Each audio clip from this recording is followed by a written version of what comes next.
मैं सिद्धि पटेल और ये मेरे सहयोगी समाज में फैलती बुराइयों पर प्रकाश डालते हुए हम लोगों ने एक बाल विवाह का नाटक प्रस्तुत करने जा रहे हैं।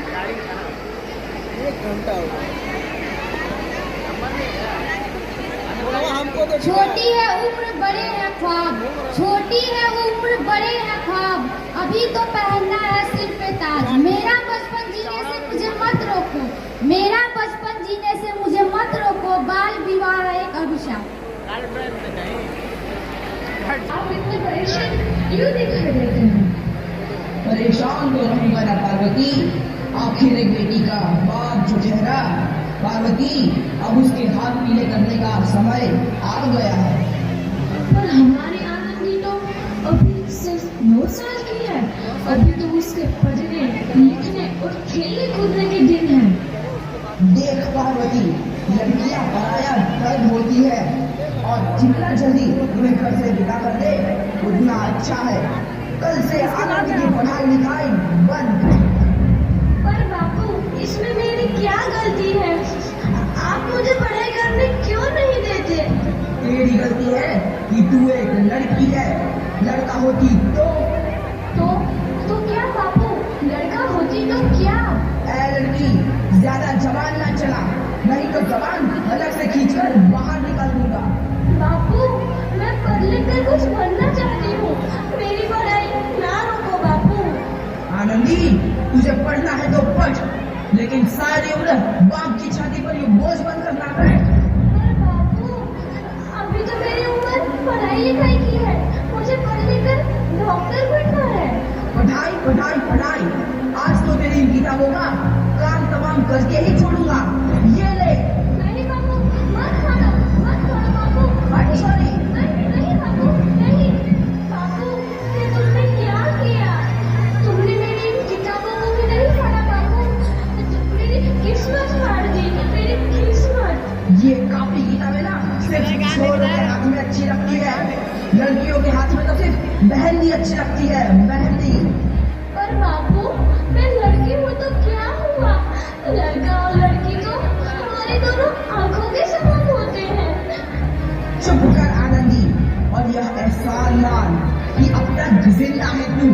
कहीं बचपन में गला दबा कर मार दिया होता तो यह तेरी बकबक नहीं सुननी पड़ती आज।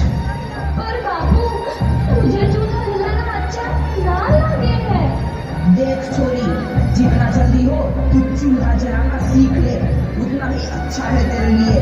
और हाँ, तेरा ब्याह तो होगा, वो भी कल के कल। अपना जीवन है तुम्हारी ये कहानी, आंचल में है दूध और आंखों में है पानी। देखते हैं आगे क्या हो। देखिए ना, इसे क्या हो गया है? इसका माथा तो अंगार की तरफ कट रहा है, इससे तो बहुत तेज बुखार है। आप बिना कुछ भी बोलते हैं, दीजिए मुझे। माधव, जल्दी से वैद्य जी को बुला के लाओ। जी, अभी बुला के लाओ। ये तुम क्या कर रही हो आनंदी? भगवान की विभूति लगा रही हूँ। बस करो आनंदी, ये सब अंधविश्वास है। अरे आप यकीन तो कीजिए, भगवान की कृपा से इसका माथा ठंडा हो रहा है और बुखार भी उतर गया है ना बाबू? देखिए, दीजिए मुझे। उठो बाबू, आंखें खोलो, तुम्हें तुम्हारी माँ बुला रही है।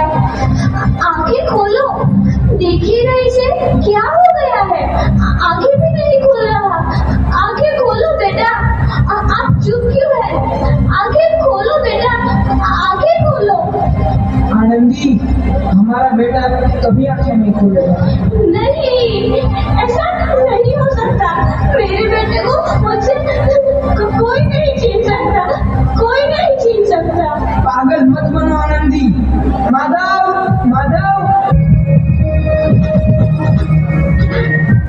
आनंदी, बंद करो ये पागलपन। भगवान ने मेरा बच्चा छीन लिया। भगवान ने नहीं, तुम्हारी अशिक्षा और अंधविश्वास में तुम्हारा बच्चा छीना है। अगर तुम पढ़ी लिखी होती तो आज हमारा शिशु जीवित होता। तुम अनपढ़ थी आनंदी, अनपढ़। नहीं, अब मैं अनपढ़ नहीं रहूंगी मैं अनपढ़। मैं पढ़ूंगी ताकि कल किसी और आनंदी को इलाज के अभाव में अपना बच्चा ना खोना पड़े। शाबाश आनंदी, और यही तुम्हारे अपराध के लिए प्रायश्चित भी है।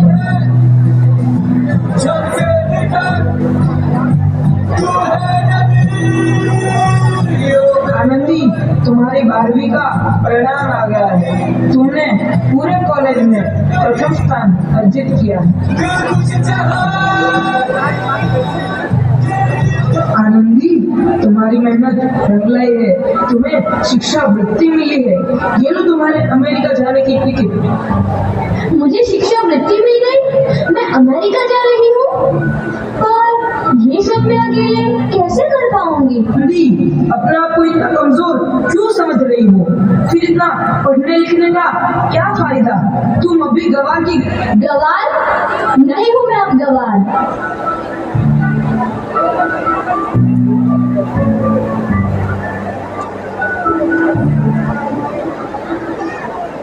तो इस प्रकार 7 अप्रैल 1883 को आनंदी अमेरिका के पेंसिल्वेनिया के लिए रवाना हुई और 3 साल बाद उन्होंने डॉक्टर ऑफ मेडिसिन की उपाधि प्राप्त कर ली।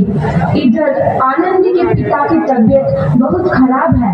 आगे क्या होता है देखते हैं। लगता है अब मेरे जाने का समय आ चुका है। अब मैं नहीं बचूंगा। ऐसा मत बोलो। शहर के सिटी हॉस्पिटल में अमेरिका से डिग्री लेकर कोई बड़ा डॉक्टर आया है। एक बार वहाँ चलकर दिखा लेते हैं। हाँ, सही बोला भैया। कम से कम दिल को तसल्ली तो मिल जाएगी। हाँ हाँ, चलो चलो जल्दी हॉस्पिटल चलते हैं।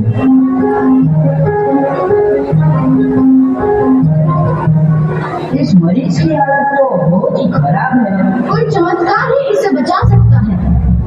ऐसा मत बोलो भाई। डॉक्टर साहब कब तक आ रहे? लो आ गई डॉक्टर मैडम।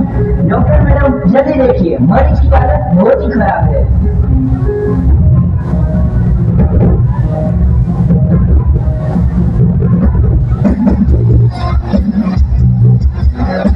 अब आप बिल्कुल ठीक हैं।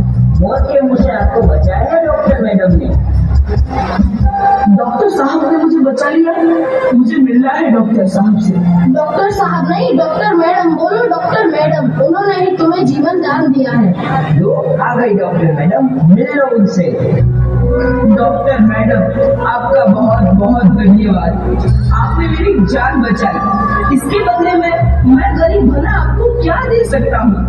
वचन चाहिए मुझे कि कभी ये नहीं कहोगे कि लड़कियां कुछ नहीं कर सकती। वचन? ये कैसा वचन? अरे श्यामलाल, तुमने पहचाना नहीं? तुम्हारी बेटी आनंदी। आनंदी? मेरी बेटी आनंदी डॉक्टर? हाँ बापू, वही आनंदी जिसके लिए बचपन में तूने चूल्हा और दूल्हा के अलावा कुछ नहीं सोचा था। आनंदी, आनंदी मेरी बेटी, मुझे माफ कर दे। मैं तेरा गुनहगार हूँ बेटी। नहीं नहीं बापू, वही आनंदी जिसके हाथ पीले करके तुम उसकी सारी जिंदगी काला कर देना चाहते थे। माफ कर दे बोले मेरी बच्ची, माफ कर दे। मैं तेरा अपराधी हूँ मेरी बच्ची, माफ कर दे। नहीं बापू, मैंने तो तेरा एहसान चुकाया है। याद है ना अपना एहसान जो बचपन में तुमने मुझ पर किया था? ताने सुना सुनाकर जीते जी मार डाला था मुझको। अब बोल, और किस किस को मारेगा? आनंदी बेटी, मुझे माफ कर दे मेरी बच्ची। मैं तेरा गुनहगार हूँ। बापू, आपने ही तो बोला था किताबें सिर्फ बेटों के हाथ में अच्छी लगती है, बेटियों के हाथ में तो सिर्फ मेहंदी। बेटों और बेटियों में फर्क करना तो आंखों में फर्क करने समान है। एक का पढ़ना और दूसरे का ना पढ़ना सामाजिक अंधकार है बापू, सामाजिक अंधकार। उपकार मांगता हूँ मैं तुझ जैसी बेटी का, जिसने सारी उम्र मुझसे कुछ न मांगा तो सिर्फ बराबरी का दर्जा। वरना सच तो यह है कि मैं तेरी माफी के लायक भी ना हूँ। मेरी बराबरी कर सके उसके मैं लायक भी ना हूँ मेरी बेटी, लायक भी ना हूँ। अपने बापू को क्या माफ नहीं करोगे आनंद जी? माफ कर दो आनंद जी, माफ कर दो। सुबह का भूला यदि शाम को घर लौट आए तो उसे भूला नहीं कहते। बापू। तो इस प्रकार आनंदीबाई जोशी ने अपनी मेहनत और अटूट इरादे से न केवल भारत की पहली महिला डॉक्टर बनी, बल्कि आगे चल के उन लड़कियों के लिए सुनहरा रास्ता दिखा गई जो जीवन में कुछ करना चाहती थी।